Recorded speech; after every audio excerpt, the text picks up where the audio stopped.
10 days ago, the world watched in horror as men, women, and children were massacred in Syria in the worst chemical weapons attack of the 21st century. Yesterday, the United States presented a powerful case that the Syrian government was responsible for this attack on its own people. Our intelligence shows the Assad regime and its forces preparing to use chemical weapons, launching rockets into highly populated suburbs of Damascus, and acknowledging that a chemical weapons attack took place. And all of this corroborates what the world can plainly see. Hospitals overflowing with victims, terrible images of the dead. All told, well over 1,000 people were murdered. Several hundred of them were children. Young girls and boys gassed to death by their own government. Now, this attack is an assault on human dignity. It also presents a serious danger to our national security. It risks making a mockery of the global prohibition on the use of chemical weapons. It endangers our friends and our partners along Syria's borders, including Israel, Jordan, Turkey, Lebanon, and Iraq. It could lead to escalating use of chemical weapons or their proliferation to terrorist groups who would do our people harm. In a world with many dangers, this menace must be confronted. Now, after careful deliberation, I have decided that the United States should take military action against Syrian regime targets. This would not be an open-ended intervention. We would not put boots on the ground. Instead, our action would be designed to be limited in duration and scope. But I'm confident we can hold the Assad regime accountable for their use of chemical weapons, deter this kind of behavior, and degrade their capacity to carry it out. Our military has positioned assets in the region. The chairman of the Joint Chiefs has informed me that we are prepared to strike whenever we choose. Moreover, the chairman has indicated to me that our capacity to execute this mission is not time sensitive. It will be effective tomorrow, or next week, or 1 month from now. And I'm prepared to give that order. But, having made my decision as Commander-in-Chief based on what I am convinced is our national security interests, I'm also mindful that I'm the President of the world's oldest constitutional democracy. I've long believed that our power is rooted not just in our military might, but in our example as a government of the people, by the people, and for the people. And that's why I've made a second decision. I will seek authorization for the use of force from the American people's representatives in Congress. Over the last several days, we've heard from members of Congress who want their voices to be heard. I absolutely agree. So this morning I spoke with all 4 congressional leaders, and they've agreed to schedule a debate and then a vote as soon as Congress comes back into session. In the coming days, my administration stands ready to provide every member with the information they need to understand what happened in Syria and why it has such profound implications for America's national security. And all of us should be accountable as we move forward, and that can only be accomplished with a vote. I'm confident in the case our government has made without waiting for UN inspectors. I'm comfortable going forward without the approval of a United Nations Security Council that so far has been completely paralyzed and unwilling to hold Assad accountable. As a consequence, many people have advised against taking this decision to Congress. And undoubtedly they were impacted by what we saw happen in the United Kingdom this week when the parliament of our closest ally failed to pass a resolution with a similar goal, even as the Prime Minister supported taking action. Yet while I believe I have the authority to carry out this military action without specific congressional authorization, I know that the country will be stronger if we take this course, and our actions will be even more effective. We should have this debate because the issues are too big for business as usual.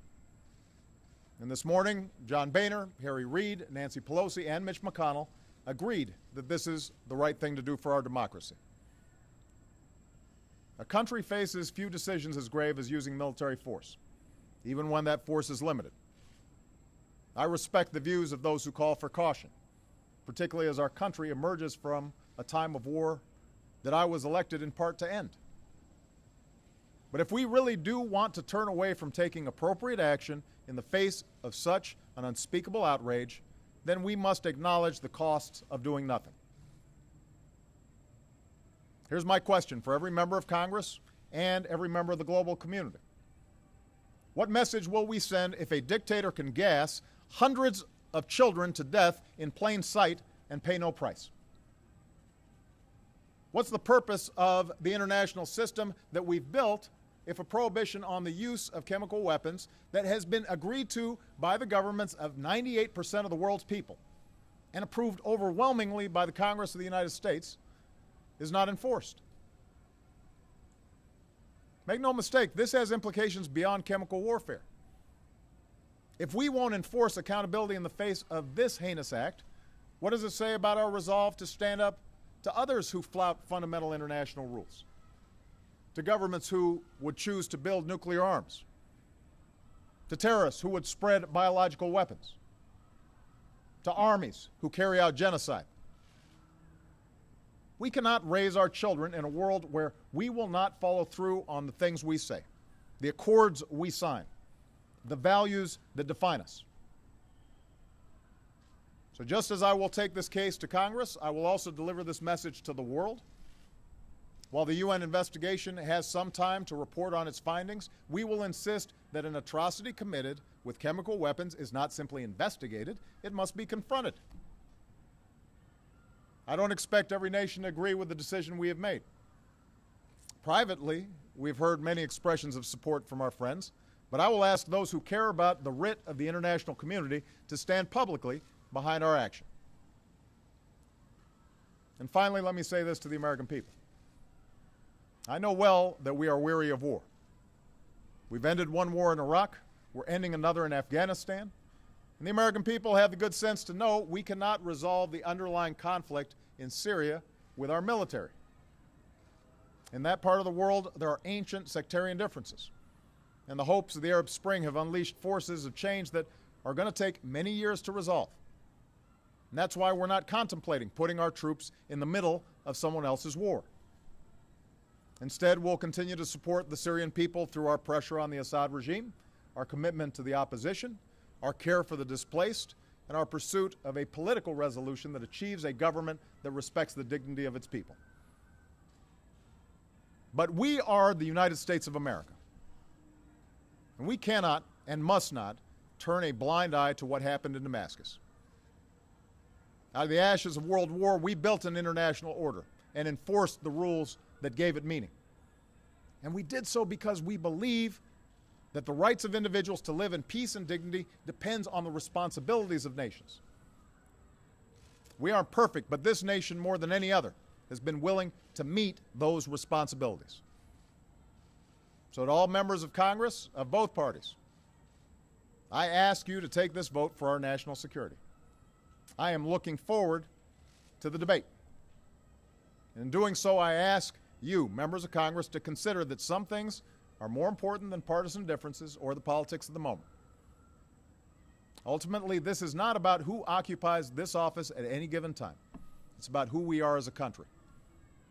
I believe that the people's representatives must be invested in what America does abroad. And now's the time to show the world that America keeps our commitments. We do what we say, and we lead with the belief that right makes might, not the other way around.